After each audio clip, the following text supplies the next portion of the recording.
Bien, vamos a comenzar a crear nuestro propio código JavaScript. Para ello, antes, lo que vamos a necesitar es una carpeta donde poder contener los archivos con los cuales vamos a estar jugando. Yo me he hecho una carpeta llamada Mi Web, en la cual he añadido dos carpetas, una CSS y una JS, que emplearemos en un futuro, y he añadido un archivo HTML en el que voy a poder trabajar. Normalmente, el archivo HTML, como ya sabéis, el primer archivo es el index.html, que será el que el navegador encuentre y cargue como principal opción. En caso de que no sea así, no lo encontrará y dependiendo de la configuración del servidor en el que estemos, si es en local, nos mostrará un listado de archivos y si es el servidor dependerá de la configuración, nos podrá decir que no existe o nos mostrará un listado de archivos. Una vez tengáis esta opción, hay dos opciones de abrir el archivo en local. Como JavaScript funciona en base cliente, no nos hace falta ningún tipo de servidor, ni servidor local. Por lo tanto, va a ser mucho más sencillo poder hacer los tests y las pruebas. Si hacemos doble clic en el archivo, nos lo abrirá el navegador con la ruta. O también lo que podemos hacer, en el caso de que tengamos varios archivos, es seleccionamos la ruta, se la ponemos en el navegador y el navegador me va a mostrar el índice con las carpetas y los archivos que tiene esta ruta que yo le he dado. Y yo podré seleccionar el que quiera. En este caso sería este HTML. Es un HTML que está en blanco. Aquí podéis ver que le he añadido ya lo mínimo y necesario para poder trabajar la etiqueta, el archivo HTML. Le he añadido la etiqueta HTML, el doctype, head y body. Y aquí podemos ver que no tenemos nada, el page title, que eso podemos cambiar y ponerle mi primer script. Siempre guardaremos el archivo con el control S o dependiendo del editor en el que estéis. Y en el navegador siempre refrescaremos con F5 o control R. Recargaremos la página. De esta manera podremos ver todos los cambios que se ejecutan en cada momento. Comencemos con la etiqueta script. La etiqueta script es una etiqueta que puede ir contenida tanto dentro del head como dentro del body e incluso fuera, siempre y cuando esté debajo del body entre el cierre del HTML y el body. ¿Qué diferencia hay entre ponerla en una posición o en otra? Cuando el navegador abra este archivo y lo lea, lo leerá por orden. Si en nuestro código JavaScript se hace referencia a elementos que todavía no ha podido leer el navegador, porque tal y como está escrito, su orden no es correcto, como veremos más adelante, veremos que el orden del código es muy importante. Dependiendo dónde esté ubicada la opción que queremos leer, lo pondremos arriba o lo pondremos abajo. Si no necesito que se lea nada que hay aquí dentro en body, yo puedo poner el script en el head. Pero si el script lo pongo directamente abajo porque tengo un elemento dentro del body que necesito leer, tendrá que estar aquí necesariamente para que el navegador, una vez lo lea, llegue al script, el script entienda lo que ya se había leído antes. ¿Qué ocurre en el caso de que yo, por ejemplo, en mi script esté haciendo un llamamiento a cualquier objeto que tenga aquí dentro en el body y lo tengo en el head? Que leerá, descubrirá que no existe y por lo tanto no funcionará. Entonces la etiqueta script para estos primeros ejercicios vamos a ubicarla dentro del head. La etiqueta script puede ir sola sin necesidad de tener una especificación y en los navegadores modernos lo entenderá. No obstante, se recomienda que una vez se escribe la etiqueta script le especifiquemos qué tipo de script es. En nuestro caso será texto / JavaScript. La etiqueta script de esta manera puede contener aquí dentro todo nuestro código de JavaScript que necesitemos realizar. También es posible que no nos interese escribirlo directamente aquí. Es por eso que tenemos una carpeta JS con un archivo JS de extensión, un archivo directamente ya concebido como JavaScript, y lo que podemos hacer es llamarle directamente a través del atributo src. El atributo src nos permitirá seleccionar un archivo JS externo, ya sea en nuestro archivo local o, por ejemplo, un archivo externo JavaScript web, por ejemplo, el servidor CDN es una librería en la cual se pueden encontrar numerosas librerías JavaScript que nos permiten y nos ahorran mucho esfuerzo de programación, como por ejemplo una librería que permita capturar contenido HTML y convertirlo en PNG. Esta programación ya se ha creado, la ha creado un programador de manera de código abierto y lo ofrece gratuitamente o también hay versiones de pago. De esta manera nosotros podemos acceder a este programa, esta programación, y poder emplearla para nuestros códigos y enriquecer nuestra programación con ellos. Y en este caso, cuando se utiliza el src, en la etiqueta script no se escribe nada. No se añade ningún tipo de contenido. Como ahora no nos va a ser útil este enlace, lo vamos a quitar para evitar posibles errores y posibles concatenaciones en nuestras consolas.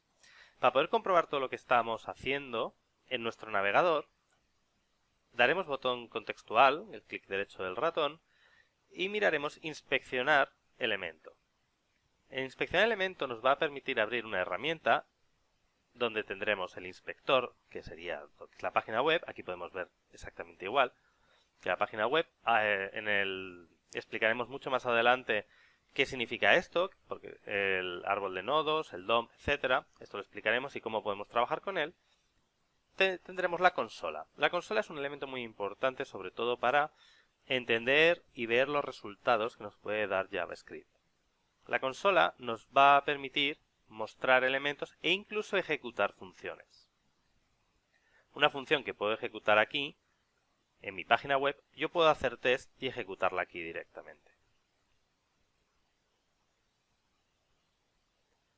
En nuestro código JavaScript, una vez lo tenemos aquí, existen distintas sintaxis y al igual que en HTML o CSS o PHP, podemos comentar código. Yo puedo crear código directamente. Como hemos estado viendo la sintaxis, es decir, la sintaxis en JavaScript, por ejemplo, la declaración de una variable, acabaría en punto y coma. Yo puedo realizar comentarios. Si quiero comentar código en una línea, utilizaré dos barras, dos slash. De esta manera, yo puedo añadir todos los comentarios en una línea que quiera.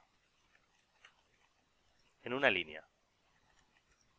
No puedo darle al Enter. En caso de que yo dé a Enter o Intro, veremos que vuelve a pasar y vuelve a ser código directamente. Ya no es comentado. Para comentar distintas líneas, lo que se utiliza es el mismo sistema que en CSS. Slash, asterisco, y se cierra con asterisco y slash. Y aquí nosotros podemos escribir tantos comentarios como nosotros queramos. ¿Por qué es útil esto? Se recomienda considerablemente comentar todo el código que se realiza. Normalmente cuando las funciones son muy simples, no se requiere una documentación importante, pero cuando hablamos de programaciones complejas y que además trabaja más de una persona, sí que se recomienda siempre comentar y añadir todas las líneas que hagan falta. Por ejemplo, el comentario no es necesariamente que una línea quede comentada, ¿no? Yo, por ejemplo, puedo declarar esta variable y justo detrás suyo añadir un comentario. Esta variable significa X.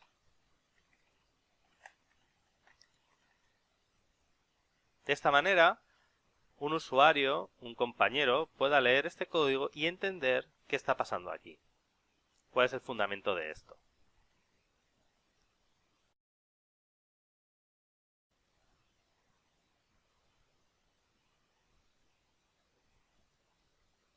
Para poder hacer comprobaciones de lo que estamos realizando, de todos los ejercicios y de todo lo que vamos a ir aprendiendo, vamos a utilizar diversas herramientas. Entre ellas, por ejemplo, será el alert. El alert se explicará en más detalle en lecciones futuras, pero a nivel sencillo, el alert lo que nos realiza, lo que permite hacer, es crear un cuadro de diálogo, un cuadro de alerta en nuestro navegador, que bloquea absolutamente todas las acciones del navegador hasta que se le permite aceptar. Vamos a hacer un ejemplo. Lo voy a hacer directamente en la consola. Es exactamente lo mismo. Vamos a hacer ejemplo. Si yo lo hago aquí, por ejemplo, y añado un texto, hola mundo, este pertenece a la página, al código de mi página.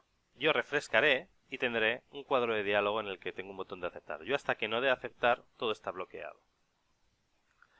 Para que veáis cómo funciona la consola, yo puedo realizar lo mismo en la consola en tiempo real. Es decir, yo he ejecutado esta función JavaScript en tiempo real en la consola.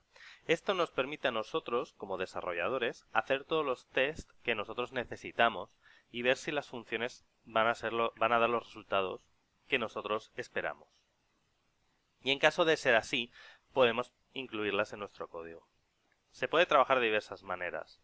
Estas son las herramientas. Yo, por ejemplo, utilizo mucho la consola en el caso de que una función sea muy compleja y requiera mucho tiempo detrás de trabajo.